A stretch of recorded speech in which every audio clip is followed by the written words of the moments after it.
mas pelo terreno que preparou, as sementes que plantou. Não pela quantidade dos que te amam, mas pela medida de seu coração capaz de amar a todos. Não pelas desilusões que enfrentou, mas pela esperança de recomeçar.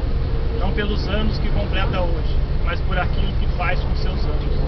Mas sim, pelas vezes que seu aniversário se tornou uma celebração de vida. Feliz aniversário!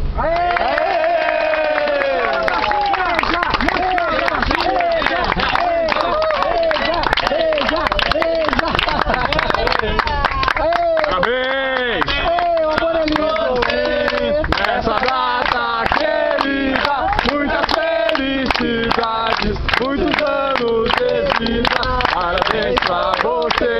Nessa data querida, muitas felicidades, muitos anos de vida. Vai, pingaiada! Toma um bolinho, toma, não só. Beba aqui, beba um bolinho. Pode que você copiou mesmo? Pode que você copiou mesmo? Beba, mano. Você merece. Gente, agora, aniversariante, discurso da aniversariante aí. Eu sei que esse troféu não é só meu. Alguém tem. Primeiro, A discussão aí, rapaz. que se hoje eu tô no mundo da corrida, foi porque ele me apresentou para esse mundo e eu agradeço a Deus todos os dias por isso. E agradeço também pelas amizades que eu tenho, que são vocês, que é a minha segunda família na corrida. Então sintam-se presenteados também, que cada troféu que eu ganho não é só meu. É primeiro do meu marido Alexandre, das minhas crianças. E vocês também estão junto com eles, porque cada corrida que eu vou, se vocês não ganham, vocês ganham junto comigo, porque eu não corro sozinha.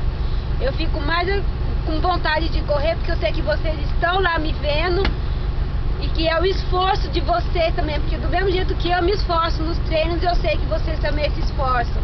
Se eu me esforço para estar aqui na corrida, vocês também se esforçam, todo mundo se esforça junto.